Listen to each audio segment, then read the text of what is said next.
Expatriation au Japon, ça fait rêver, dit comme ça, en réalité, pas tellement. Je voulais réagir à certaines vidéos que j'ai vues sur YouTube d'expatriation au Japon, et on va parler de ce pays-là en particulier à travers une série de points qui pour moi me paraissent importants, mais qui sont assez souvent négligés quand on parle du Japon. Alors, premièrement, on va te présenter ce pays comme le pays de la culture, des mangas, des films, un pays dans lequel tu te dépayses, et c'est vrai, si tu considères ce pays comme un pays de vacances. Mais quand on parle de s'y installer, c'est une toute autre réalité qu'un candidat à l'expatriation doit affronter. Après, en premier, la langue, facteur clé de toute expatriation, qu'énormément de gens oublient parce que le Japon a l'air ouvert et a l'air d'offrir des opportunités pour les étrangers. En réalité, c'est très peu le cas, malheureusement. On aimerait que ça soit différent, mais ça ne l'est pas. Le Japon est plutôt un pays fermé, couvert, et le marché de l'emploi est très très local en réalité, même si ils ont effectivement des industries et des entreprises assez immenses et de taille, mais ces entreprises-là, sur le sol japonais, n'embauchent que très peu d'étrangers. Parlons en premier de la langue, ensuite parlons du marché de l'emploi, ensuite parlons des gens, de la population locale, ensuite parlons des femmes, sujet très important, évidemment. La plupart des expatriés sont des candidats masculins, n'est-ce pas? Même si pour le Japon, c'est un peu différent, et ce sera toujours plus facile pour une femme de s'expatrier dans un autre pays. Et ensuite, on parlera en gros de l'administration et de ce que c'est que vivre au Japon au niveau administratif. Alors, toute l'information est disponible sur Internet. Vous avez même pas besoin de voyager pour savoir tout ce que je vais vous dire dans cette vidéo. Mais il y a quelque chose qui me semble évident et qui est souvent négligé quand on parle d'expatriation, en particulier dans ce pays-là. C'est le premier facteur, et ce facteur, c'est la langue. La langue japonaise est complètement différente du français, de bout en bout. Ils ont pris quelques anglicismes par-ci par-là, mais ça suffit pas pour se constituer un vocabulaire solide et pour parler avec les gens et pour utiliser la langue au quotidien. Et ça suffit certainement pas non plus pour travailler au Japon et utiliser cette langue dans un contexte professionnel, ce qui nécessite un haut niveau. Alors, la langue est extrêmement négligée et beaucoup de candidats à l'expatriation se rendent au Japon en pensant que l'anglais va suffire. Et en fait, non, ça suffit pas. Ça suffit pas du tout parce que les Japonais n'ont que peu d'intérêt en anglais. Pourquoi? Parce que le Japon, c'est un pays qui a été fermé culturellement pendant des siècles. Et ils ont créé leur propre écosystème, leurs propres écosystèmes en fait, au pluriel, et leur propre manière de faire, dans à peu près tous les domaines. Dans l'industrie, dans l'automobile, dans l'administration, dans le système bancaire, dans le nucléaire, dans tous les domaines, l'architecture, parce qu'ils ont aussi certaines contraintes, puisqu'ils sont sur une zone hautement sismique. Et tout ça a fait que la langue et l'attrait pour les langues étrangères au Japon est très peu développé en réalité. L'anglais, ils s'y intéressent par la force des choses, à cause de l'oncle Sam, mais ils n'ont à peu près aucun intérêt pour les autres langues. C'est vraiment très résiduel, très localisé, sur un individu ou un groupe d'individus en particulier, mais c'est certainement pas une habitude que le peuple japonais partage et diffuse, de s'intéresser aux langues étrangères. Donc quand on arrive au Japon et qu'on veut s'expatrier, qu'on veut s'y installer, il faut parler la langue avant d'y aller. Avant d'y aller. C'est ça le détail qu'énormément de gens qui veulent s'expatrier au Japon oublient, et comme ils l'oublient, ils arrivent en pensant que l'anglais va suffire. Ils se rendent compte que l'anglais ne suffit pas. Donc qu'est-ce qu'ils font? Bah, ils finissent par faire des vidéos sur le Japon, des vlogs, et essayer de gratter de la YouTube money. Alors, c'est une manière comme une autre de survivre, mais c'est pas ça qui vous vaudra le respect des Japonais, parce que vous n'apporterez pour ainsi dire rien à leur société. Rien de plus que ce qu'ils ne savent déjà faire, c'est-à-dire à peu près tout.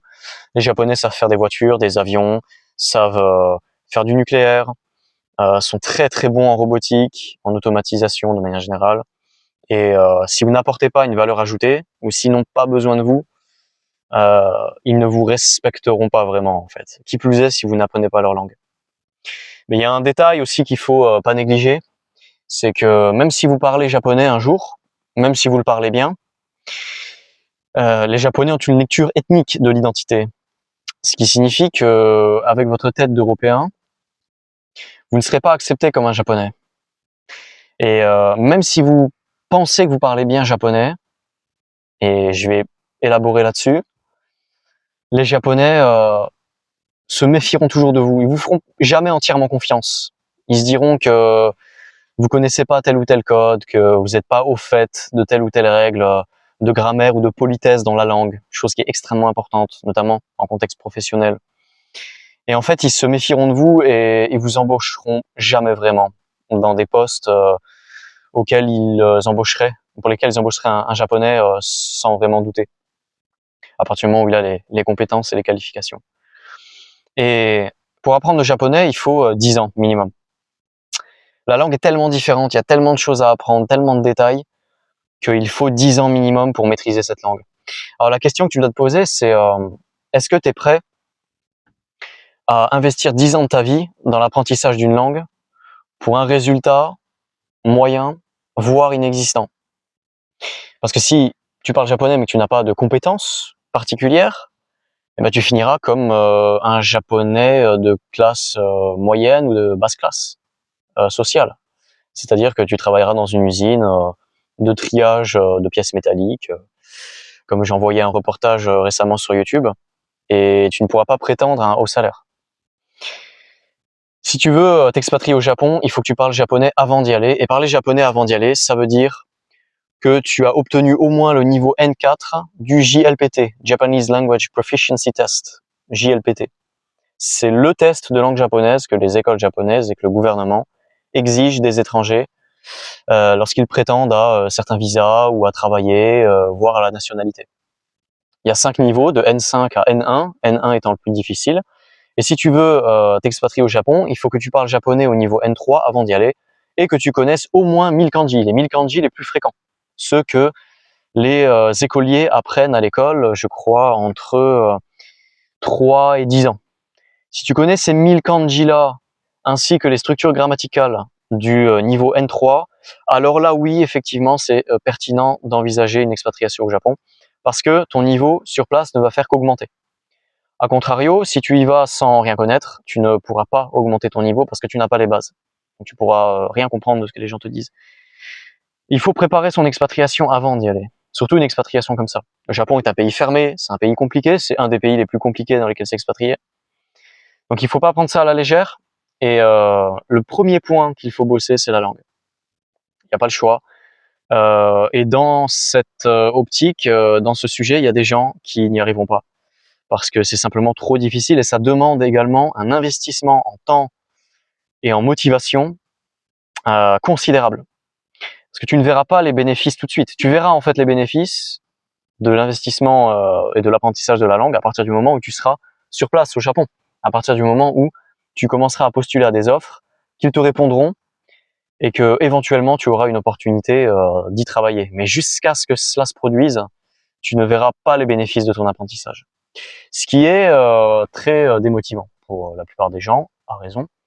Donc il faut de préférence avoir une opportunité de travail avant d'y aller.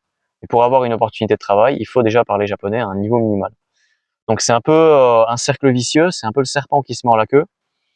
Et tu n'es pas garanti, tu n'es jamais garanti au Japon d'avoir accès à quoi que ce soit en tant qu'étranger, surtout en vertu des récentes modifications législatives qui rendent l'accès des étrangers au pays en général, au marché du travail en particulier, beaucoup plus difficile.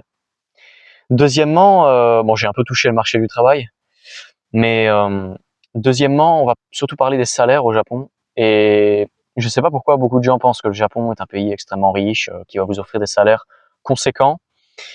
La vérité, c'est que la plupart des Japonais gagnent un salaire qui n'a en gros rien à envier au salaire médian français.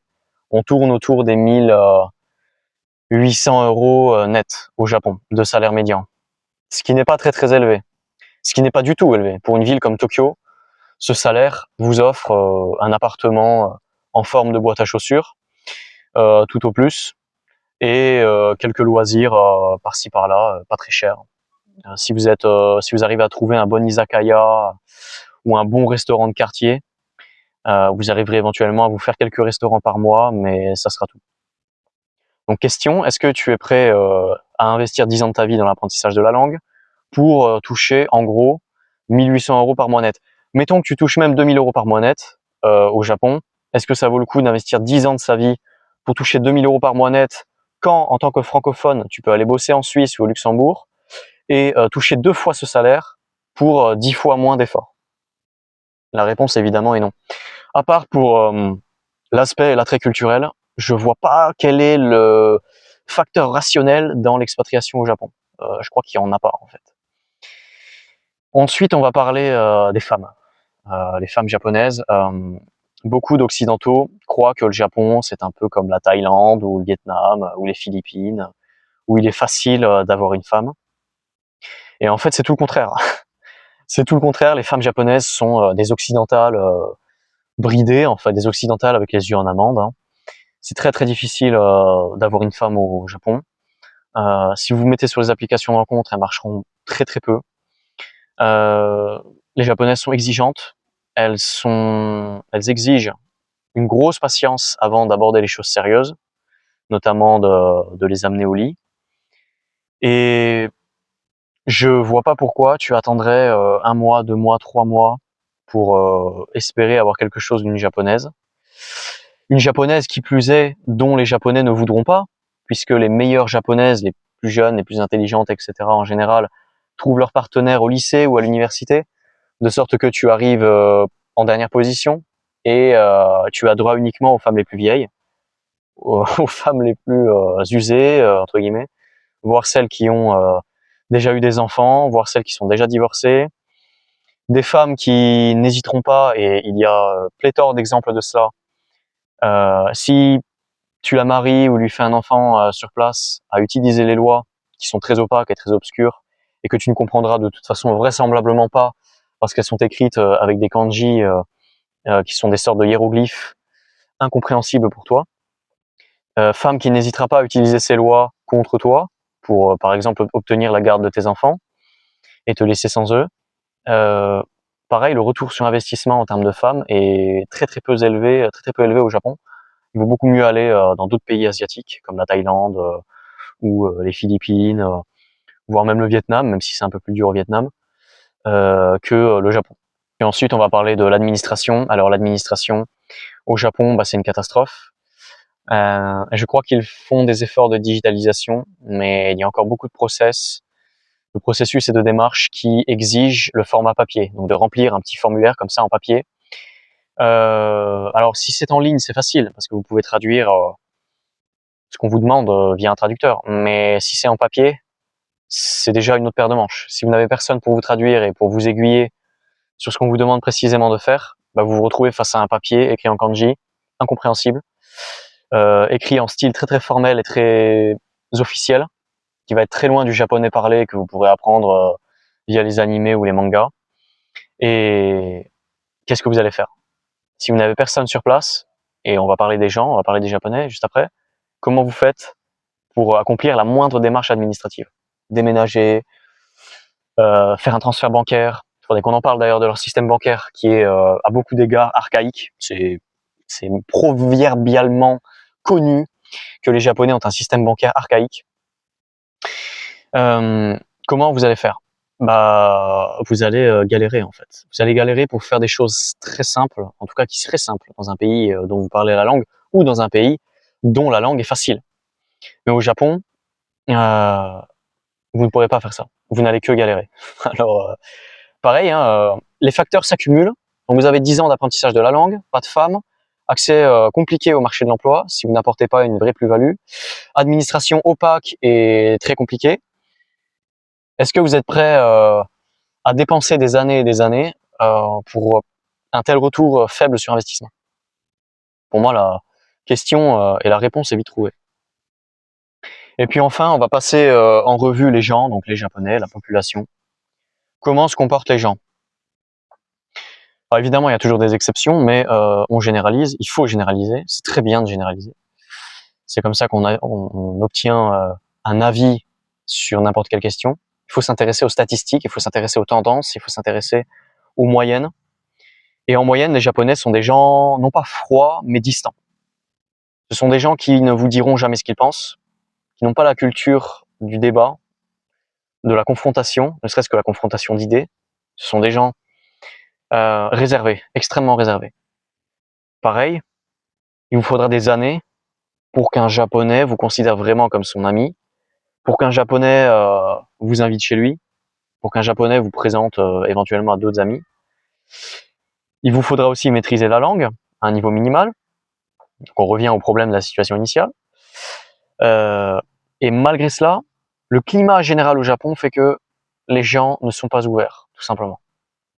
Ils ne sont pas chaleureux. Alors vous allez vous retrouver au Japon sans travail ou avec un travail qui paye très très bassement, sans pouvoir communiquer avec les gens, sans comprendre ce qui vous entoure, sans pouvoir lire et décoder ce qui vous entoure, avec une administration qui n'est pas spécialement amicale avec vous, des femmes qui sont très difficiles d'accès. Est-ce que vous allez supporter ça longtemps? J'en doute. Enfin moi en tout cas, je ne supporterai pas ça longtemps et je rentrerai vite fait en France. Alors après, il faut distinguer deux choses. Il faut distinguer une expérience au Japon, une expérience de quelques semaines, quelques années, euh, d'une installation sur place. Et en réalité, pour un candidat masculin, je dirais que l'installation sur place se fait majoritairement si vous avez la chance de trouver une copine japonaise. Pourquoi? Parce que elle fera en fait tout à votre place. C'est tout ce qui est difficile au niveau de la langue, elle le fera à votre place jusqu'à ce que vous soyez opérationnel en langue. Pareil, l'administration elle le fera à votre place et vous serez facilité au niveau administratif parce que vous êtes avec une japonaise, marié avec elle, etc. Et encore plus si vous avez des enfants avec. Mais ça suffit pas parce que vous pouvez pas entièrement dépendre de votre copine. Si elle décide de vous laisser, vous vous retrouvez dans la mouise dans toute la situation que je viens de décrire. Donc même dans cette configuration, il faut vraiment que vous soyez très sûr et que vous ayez une personne solide à vos côtés pour envisager une installation au Japon. Voilà ce que j'avais à dire en bref sur ce pays, très attrayant évidemment pour des vacances, pour un court séjour, extrêmement attrayant. Mais pour une installation, pour un occidental, je dirais que tous les obstacles que j'ai mentionnés ne sont pas bloquants pour quelqu'un qui est jeune, voire très jeune. En dessous de 25 ans, je dirais que c'est possible.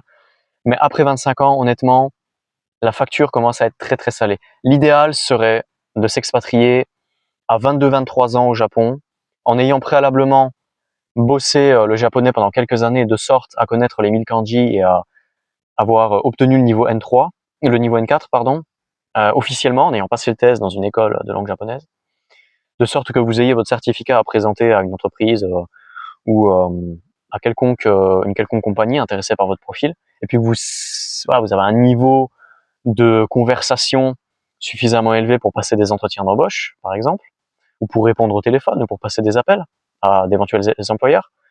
Mais après 23 ans, et surtout si vous n'avez pas de qualification particulière que eux demandent, dont eux ont besoin, honnêtement, cette expatriation est pour moi vouée à l'échec, ou en tout cas elle va vous coûter très cher en argent et en temps, et je pense pas que ça vaille le coup, même si ça vous procurerait une expérience et un dépaysement significatif. Voilà ce que j'avais à dire sur ce pays. Le conseil sur la langue s'applique à n'importe quel pays d'expatriation.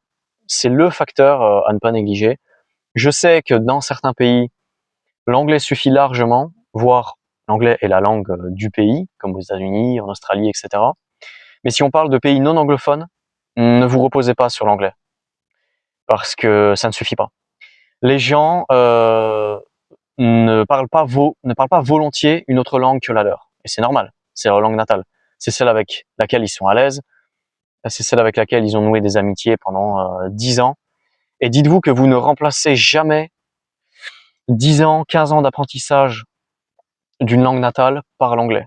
Parce que l'anglais, même si effectivement il est internationalement diffusé, etc., ne remplace pas la facilité d'aisance et d'expression et le contenu informationnel et culturel que vous véhiculez dans votre langue natale.